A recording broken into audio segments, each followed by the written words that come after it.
वक्त मेरे साथ जुड़ चुके हैं संदीप मिश्रा जी। तमाम मुद्दों पर राय रखते हैं, एक बार इनसे इस पर भी जान लेते हैं कि क्या चल रहा है उत्तर प्रदेश की राजनीति में, जहां घमासान मच चुका है कावड़ यात्रा को लेकर। विवाद जो खड़ा हो चुका है वो कावड़ यात्रा को लेकर है। फरमान दिया गया सरकार की ओर से कि पूरे उत्तर प्रदेश के अंदर नाम वाला आदेश दे दिया गया है। इसको लेकर सबसे पहली राय क्या है, कैसे देख रहे हैं इस पूरे मामले को, फरमान को, फैसले को?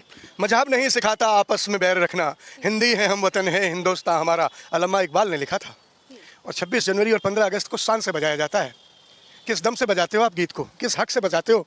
अगर मुसलमान इतने ही बुरे हैं तो उनके लिखे गीतों को भी बंद कर दो। मजरू सुल्तानपुरी साहब ने एक एक नगमे लिखे हैं, रफ़ी साहब ने वो धुन गाई है, वो गीत गाए हैं। रफ़ी साहब ने तो वो एक भजन गाया जिसमें उनके गले से खून आ गया था। उनके रिकॉर्ड्स जला दो, उनके गाने फेंक दो, उनकी चीज़ें जला दो। एक मेहनत कश मजदूर में आप हिंदू और मुसलमान देखने लगे। मुसलमान सेब बेचेगा तो चिकन हो जाएगा? नहीं होगा ना, फल तो फल ही रहेगा। आप ऐसा क्यों कर रहे हो? वो अयोध्या और प्रयागराज और बद्री विशाल की हार के बाद एक बार फिर से कैसे हिंदुत्व की भट्टी दहक जाए, फिर से हिंदू कैसे भड़क जाए, फिर से हिंदू सड़क पर कैसे आ जाए। लेकिन अब हिंदुस्तान सजग है, अब हिंदुस्तान सबल है, अब हिंदुस्तान समझता है, हिंदू भी समझ रहा है और मुसलमान भी समझ रहा है कि हम आपस में लड़ेंगे तो फायदा ये उठा जाएंगे। हमें लड़ना नहीं है, मिलके रहना है। और ये मिलके लड़ने की बात ही है कि यूपी में बीजेपी औंधे मुँह गिरी है।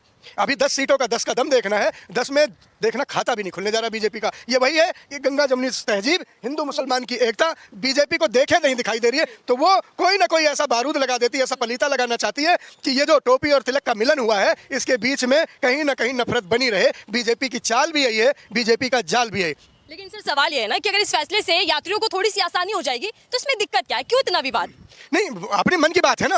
आप सरेआम नुमाइश करना, आपको नाच के बड़ी खुशी होती होगी। नफीसा जी हो सकता है बाथरूम के सिंगर होते हैं, हम बाथरूम में बड़ा अच्छा गान लेते हैं, हम बाथरूम में जाते हैं बड़े अच्छे से हम ठुमके भी मार लेते हैं कई बार बाहर गाना। लेकिन मेरे से को प्रसन्नता हो रही है। अब मेरे को कोई कहे चलो संदीप जी आप बाथरूम में नाचो, सड़क पे नाचने लग जाओ, मैं अपना भोंडा प्रदर्शन कैसे कर सकता हूँ?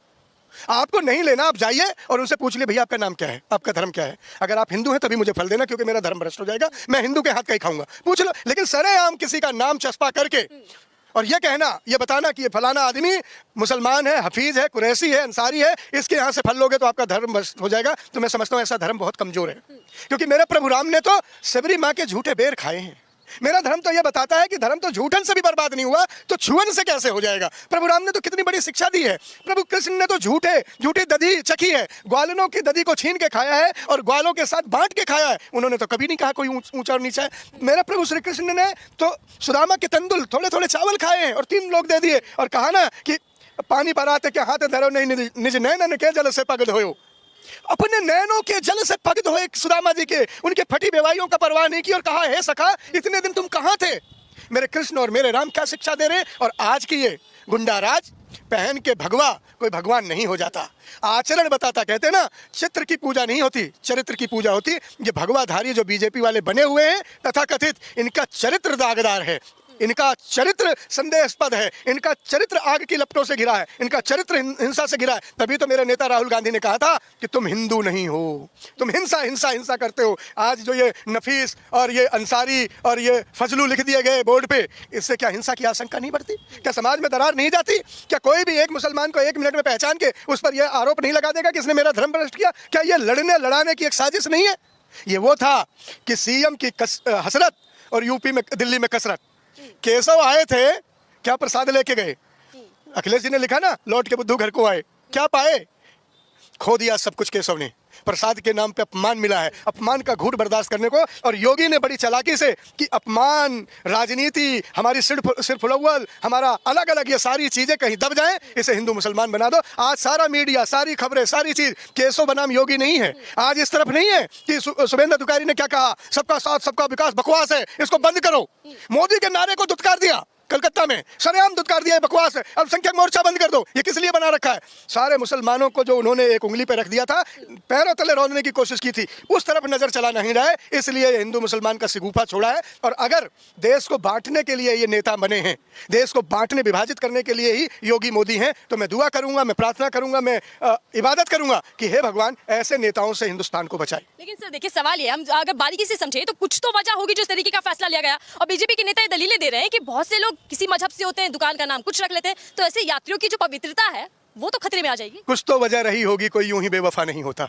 बड़े अच्छे शायर ने लिखा है, कुछ तो वजह है। मैं धर्म करने गया हूँ, मेरे को दादी कह के थोड़ी ना मरी थी कि मैं कांवड़े लेके आऊँ। धर्म मेरी अपनी आस्था है। जितना बोझ मैं कांवड़ का उठा सकता हूँ उतना ही मैं 10 किलो सत्तू का भी उठा सकता हूँ, 10 किलो भूजा का भी, चना चबेना का भी उठा सकता हूँ। क्या जरूरत है कि मैं किसी के घर का पानी पीऊँ, किसी के घर से जल लूँ? क्या जरूरत है कि मैं किसी से आश्रित होकर उसे पूरा करूँ? मैं देखता हूँ बहुत सारे मेरे शंकर भोले जाते हैं, भोले बन के जाते हैं, किसी का 1 रुपए का फल भी नहीं चखते, वो किसी से सेवा भी नहीं कराते, किसी से अपने पैरों पे मेहंदी भी नहीं लगाने देते। पैरों में छाले पड़े हैं, खून बह रहा है, लेकिन वो किसी को छूने नहीं देते। कहते नहीं मेरी सेवा बर्बाद हो जाएगी, मेरा कष्ट, मेरा तप, मेरी साधना जो प्रभु के लिए थी वो आप ले जाओगे, नहीं छूने देते। क्यों नहीं हम ऐसा करते? हम क्यों आश्रित बने हुए हैं? हम अपना समान सम्मान रखें। मैं धर्म कर रहा हूं, मैं धार्मिक हूं, मैं अपने धर्म की रक्षा स्वयं करूंगा। मैं दूसरे पर आश्रित होकर धर्म की रक्षा क्यों करूंगा? और करना भी पड़े, आवश्यकता भी है, समाज में पड़ता भी है। तो जाके पूछ ले भैया, अगर आप मुसलमान हो तो आपसे हाथ जोड़ के प्रार्थना है आप मुझे सामान ना दें। कोई हिंदू की दुकान हो तो बता दे। इसके मुझे इश्तेहार लगा के किसी एक कौम को बदनाम करना कि ये अब क्या बीजेपी ये साबित करना चाहती है कि ये मुसलमान जो हैं वो धर्म के दुश्मन हिंदुओं के? ये चस्पा के ये बताना चाहती है क्या कि इस कुरैशी के यहाँ से सेब लोगे तो सेब गोश्त बन जाएगा? ये बताना चाहती है क्या?